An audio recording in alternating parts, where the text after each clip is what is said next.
வாங்க இல்லாட்டி இன்னைக்கு இப்போ எத்தனை ஊர் வருது எல்லா ஊரையும் திரட்டுங்க. இன்னைக்கு நைட்டு சாமி கும்பிடுவோம். அவங்க என்ன பண்ணுறாங்கன்னு பார்ப்போம்.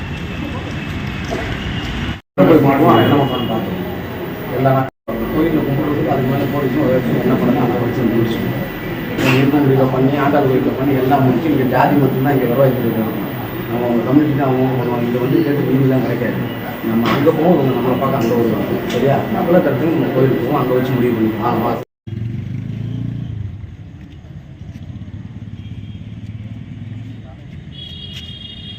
அதாவது இருபாசாமி கோவில் வந்து குஞ்சியாமரம் கிராமத்தில் உள்ளது. இந்த சாமி வந்து கும்பிடாம ஒரு கட்டாயம் பெண்களை அவசியமாக பேசி விரட்டி அடித்து துன்புறுத்தி நிலையில் கொண்டாந்து விட்டுட்டாங்க. இன்னைக்கு பிசி கமிட்டி போட்டதில் வந்து அவமதித்து வெளியே வர போயிருக்காங்க. இது தாய்தாரும் ஒத்துழைப்பு போயிட்டார். அதனால் நாங்கள் வந்து எங்கள் சமுதாயத்தை சேர்ந்தவங்க எல்லாருமே அனைத்து வருமே கோயிலை வந்து சாமி கும்பிடுறதுக்கு அன்னாடு கோயிலை கும்பிடுறதுக்கு எங்களுக்கு ஒத்துழைப்பு காட்டும் எந்த இது நடவடிக்கை எடுக்கலை. இவங்க எடுக்காதனால பட்சத்தினால இன்னைக்கு ஆட்டு மறுபடியும் எங்களுக்கு தெரியாத நிலையில் உட்காந்துருக்கோம். அன்றைக்கி இது வந்து பல காலமாக சாமி கும்பிட்ட இடம். இவங்க மட்டும் இல்லை, மற்ற ஊர்லேருந்து சாமி கும்பிடக்கூடிய இடம். இதில் நீங்கள் எத்தனை தலைமுறை கும்பிட்டுருக்கீங்க? இது 150 வருஷமாக ஆச்சு. இன்னைக்கு வந்து 5 தலைமுறை 6 தலைமுறை ஆச்சுன்னா 150 தாண்டிடுச்சு. நீங்க எத்தனை ஊருக்கு சாமி கும்பிடுறீங்க? 18பட்டி கிராமத்துக்கு சொந்தமான. ஆமா, அந்த 18பட்டி கிராமம் சேர்ந்ததுனால இருக்கிறவங்களுக்கு இந்த ஆலயம் எப்படி இருக்கும் கூட தெரியாது. அப்படி நிலையில அந்த பெரிய ஆலயம் உருவாக்கி விட்டு போன இடம். அது பெரம்போக்கா இருந்துக்கலாம், இல்லை பட்டாள கூட இருந்துக்கலாம். ஆனால் வந்து இன்னைக்கு எங்களை கும்பிட விடாம சாதியை இதுவே பேசி பெண்களை சாதியை இதுவே பேசி உங்களுக்கு என்ன மலைச்சலுக்கு பூரா என்ன கோயில் தூக்கி போய் வெளியே போ, இல்லை உங்கள் சந்தையாடம் இருக்கலாம் அங்கே போய் வைக்கி, இல்லை செங்கத்துக்கு கம்பெனி தூக்கி போடு அப்படிங்கிற மிரட்டி கொண்டாந்து போட்டுட்டு நீ தாயார் பாதையில் கொண்டு போயிட்டாங்க. பேசினால தாயாரும் அவங்க சாதமாக தான் போயிருக்காரு. தவிர நீ சாமி கும்பிடுங்க, நிரந்தரமாக கும்பிடுங்க, நான் அதுக்குள்ளே வழியை நான் செஞ்சு தரேன்னு சொல்லலை. டைம் தான் எங்களை கேட்காரு.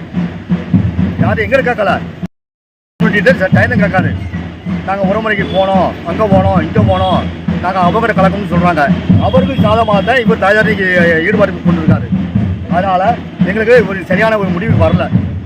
இது மேல்முறையீடு வேறு எதுவும் பண்ண போகிறீங்களா? மேல்முறையீடு வந்து இனி வேலையை உடைக்க வேண்டிய சூழ்நிலை வரும். இல்லை இது சம்மந்தமாக கலெக்டரேட் ஏற்கனவே எல்லா இடத்துலையும் இப்போ கொடுத்தாச்சு. கலெக்டர் கொடுத்தாச்சு, தாயாரை கொடுத்தாச்சு, ஆர்ஏ கொடுத்துருக்கு, பிஓ கொடுத்தாச்சு, ஆர்ஐயும் கொடுத்தாச்சு.